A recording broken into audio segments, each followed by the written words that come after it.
Welcome to one more edition of the Bones of Advertising. I am still Sean Connery, no, Craig McLeod, and you, of course, are. I'm John Douglas. Last time I looked, hang about. Let me just check. I've got it here. Yep, John Douglas. Yes, that's my name. You don't look very prepared to me. Should we start that again? No. I don't see any reason why we shouldn't just plough on. Well, I can make myself prepared as we go through the podcast. Okay. The reason I think I've identified the bone that we should pick today. Yeah, right. And that bone, my friend, is the bone of being completely unorganised for a meeting. It is the plague of advertising agencies everywhere. Yeah, right. People who turn up late, people who turn up unprepared, people who just who don't even turn up at all. What about the hijacking of meetings as well? I'd really like to touch on the meeting that gets hijacked. Oh, I love those. Like I used to work at an agency. We had a very large automotive client, and they would be having so many meetings internally at the plant down in Fisherman's Bend. I guess you know what I'm talking about now. There's so many meetings down there that when they turned up at the agency, they realised that they hadn't actually had a chance to chat about the stuff they really wanted to chat about. Yeah, right. So we'd be there ready to have a meeting, like, sit there, we're going to be brief, we're going to be about this. And these two would have this conversation at the other end of the table about, oh yeah, and then the thing with the seats, we've really got to address that thing with the seats. Like we've got to address the colour. Yeah, the leather. Yeah, the colour of the leather. Yeah, it should be. And we're sitting around just being very polite, going, oh really? Oh, seats. Yeah. We're here to talk about the launch of a new brand, a new car brand, and they're like, yeah, and the mirrors. There is that issue with the mirrors. We've really got to get a corporate communications out about the issue with the mirrors. Yeah, right. And then the brief would be your meeting would go from being an hour to being 3/4 of an hour to being half an hour to being 15 minutes to being 5 minutes. The 10-minute meeting. Yeah, they eventually get to us. Then we'd open up the brief, and they'd look at it, and someone would have left the date off the top, and they'd go, "This brief is incomplete. Get back to us when you've got a complete brief and walk out." No. What a terrible client! No way. What about the ones that keep you waiting in reception? What about those? What's your limit on reception waiting? Now, obviously, I spent a lot of times in sales, JD, but a lot of time. What's your limit for waiting for someone before you go? You are a joke. Yeah. It's always hard. Especially if the length of time they leave you in the meeting, they'll leave you in reception, is generally proportional to the amount of care the amount of bucks they do not give. So I would. The law of diminishing returns. The longer you're left in reception, there's basically you're worth nothing to them. Yeah. I think I set it out for about half an hour once with a 30 minutes. Impressive. I was with a boss, and I was like, I couldn't leave, but I think half an hour. I think that was kind of the meeting. I love that story though about the when Morris and Charles Saatchi, when they were setting up their business this is attributed to Morris and Charles, but let's just say Morris and Charles Saatchi, when they were originally going for the British Rail account, they were invited to pitch. And the clients arrived and were sat in the reception area, and the woman in reception was just there filing her nails, just like and they had to come up and look at it. They go, "Excuse me," and then she went, "That old one." Yeah, and it was like, "We're here to see Morris and Charles Saatchi. We're from British Rail." Yeah. Just sit down, take a seat. Of course you would have done the sigh. Yeah. No. So they took a seat, and they're just sitting there. No one offers them a cup of tea. No one offers them a cup of water. Nothing. They're sitting there for 20 minutes, and eventually they stood up about to storm out. And Charles Saatchi turns up and goes, "No, gentlemen, sorry, please come this way." They walk into the boardroom and it's a shit fight. There's pizza boxes, there's tissues, there's graffiti, there's like, it's just a shit fight. And they go, "What the?" And they say, Charles Saatchi apparently says, "This is the customer's perception of British Rail. The way we've treated you is the way you treat all of your customers. We have a fantastic brand campaign, but we refuse to share it with you until you tidy up your act." Wow. Yeah. And did they win or not? I think they did. I believe they did. Apocryphally, that's the story. Wow. But that's got nothing to do with being disorganised. It's just got something to do with, having to wait in reception, which, a rabbit hole. I'm always happy to go down a rabbit hole, mate. You know me. Okay, so hijack meetings, people turning up late. It happens a lot. And how do you manage it, I think, is really important. So for the listeners, when someone rocks up and they're not organised, there's a couple of things you can do. Now, if you're a bit of a dick, you can just go, "You know what? Turn up prepared. You reschedule this meeting and we'll move on." Or you can go, "Shall we take 5 minutes to run through the brief right now, just to make sure everyone's ready to go?" So there's two really distinct options you can choose when someone's unprepared or ill-prepared, whatever the great grammar should be for that, JD. I think there's two. I think you're talking about two completely different things. Ill-prepared is someone who comes slightly prepared, but prepared wrong. Yes, okay. And unprepared is someone who hasn't given enough stuffs about your meeting to actually read up about what you wanted the meeting to be about in the first place. Yeah.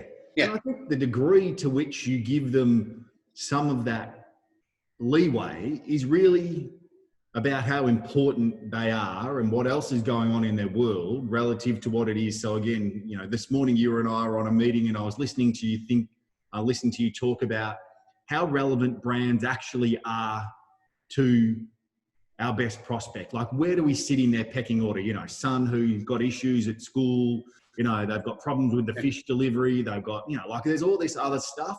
And then here we are somewhere within that realm. And we believe we're we're the most important thing in the world, but you've got to give people a little bit of leeway, particularly when they're, maybe running a small business and they're wearing a billion different hats. You and I are doing this, that, and everything else. But I do think when someone's unprepared because they couldn't be bothered or couldn't be asked, really putting the effort in to deliver, and they'll just wing it as they get there, they probably get a little less of the, the allowance to, let's just run through the brief together now. Yeah. It's like turning up late is I think you always get extra points if you ring ahead and say, "Look, I'm sorry, I'm going to be 5 minutes late." Yeah. If you do, everyone goes, "Oh, that's right. I understand." We don't. The thing we don't like dealing with is ambiguity. Yeah. No one's good with ambiguity. Like, it's like, "What's happening? I don't know." Like, where are they? I don't know. Yeah, we've got no idea. Yeah. Do they care? We don't know. Like, and the more you can manage people's expectations, the better. But the whole idea. And again, see, we're just making shit up. So I've come completely unprepared for this cast. I have, like, in the spirit of giving you total transparency and trying to be as authentic as possible. I have got, you should see my desk, I have got notes everywhere. Like, it's a garbage fight. None of which pertain to this podcast. Thank you very much. No, not one. I've got a couple of invitations to that I've got to get back to a client on. I've got a couple of frames open on the computer about where maybe a next game of golf could come from. But in terms of preparing for this particular, I am unprepared as opposed to ill-prepared. Well, I think I'm more ill-prepared than unprepared for this particular episode of our podcast. But in the spirit of being great on the fly, I think we've done okay so far. We're 12 minutes in, and so far, so good, in my opinion, humble opinion as it may be. I think our regular listeners have learnt to deal with they've learnt to filter out just this ridiculousness with which we approach it. I want to share a couple of things with you before you go to that next point. I want to share a couple of topics that have been raised that I've had to sit through while the clients, or even just while the agency people have continued to chat away. We've had a whole host of different things, one of which was a client who came into the room, and then another client, and they were both gents. They played golf together. So before the meeting started, there was 15 minutes about where he just played golf before he got to the meeting. But then it went on about the actual golf game and the score. Then it went to clubs. Then it went to the ball choice. So at that point, I'm kind of like, I'm in trouble here. This is really not. I could have got involved in the golf chat, as you well know. I love my golf, but as much as I see, it's almost as if I bought a prop and was prepared, but I'm really not. I have this in my office. The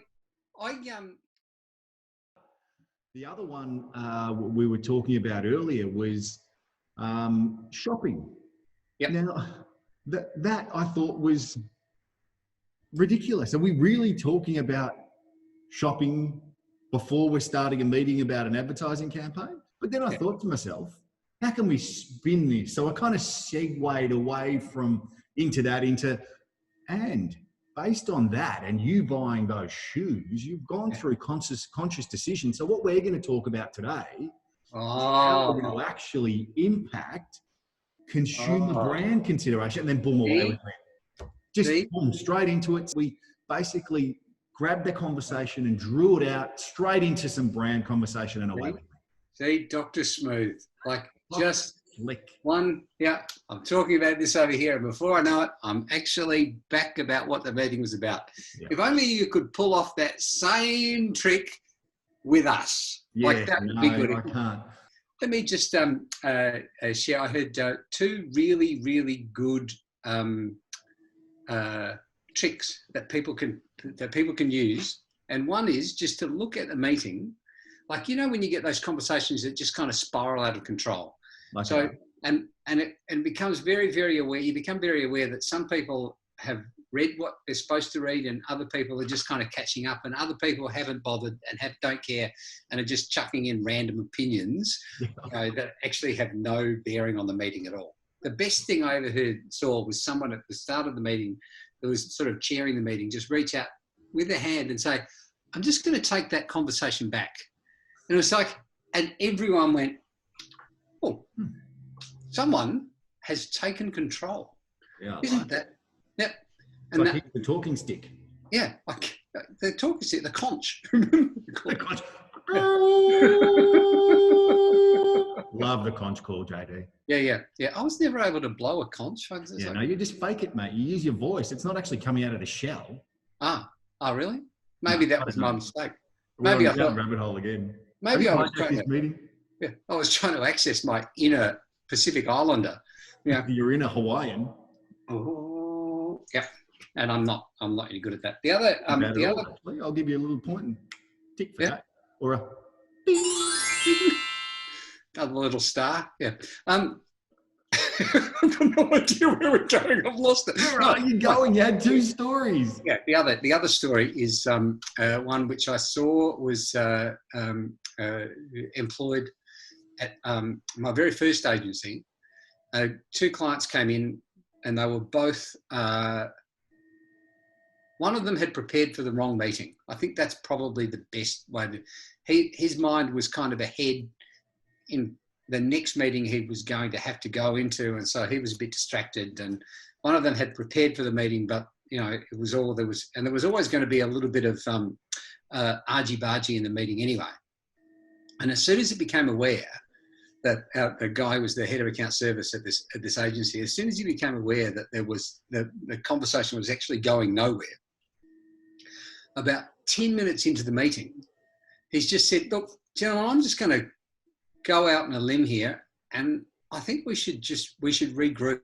I think we're probably not going to get anywhere today because I think there's a number of different distractions impacting this meeting. I think we should regroup. And that was just brilliant. It gave everyone a chance to go, you're right, yep, it'll give me a chance to have a proper opinion. This guy's actually said, no, this meeting is important. Maybe next time I will come prepared. And then the next time we had the meeting, it flew through. Everyone got what they wanted. It was a win-win for everybody. It was fantastic. Love it. So I think reading the if the meeting is unimportant, you can turn up unprepared and no one will call you on it, and so there will be no consequences. And so the next time you have a meeting with the same person, you're thinking, well, last time it was of no consequence. This one will be of no consequence either, so you don't prepare for it. Whereas if you allow people to see that there is consequence to a meeting, the next time you have a meeting, they'll be aware that there is a great deal of consequence, and so people will come prepared. And therein lies the moral to our story. Yep, you can't necessarily save this you can't save this podcast, but you can save the next one. You can save your meeting. And I've got a simple thing to close out on, JD. Don't accept the meeting if you don't want to be involved. They're real simple for me. I look at meeting requests that come through, and we get a few of them throughout the day. We've got, wherever they're coming from. And if it's one that I know I'm not going to add value to, or if the other guys have got it covered, I don't go. I don't turn up and look distracted or find me on my phone. Like, that's just a killer. Like, if you're in the meeting on your phone, we got a real simple rule in our agency, don't we? No phones. You pick up your phone in a meeting, you better be wanting to show someone something that we've produced on that phone, because to me, that's the ultimate height of rudeness. But at the end of the day, if you don't want to be in a meeting, don't go. Don't turn up. Yeah. That's another edition of the Bones of Advertising, JD. Thank you very much.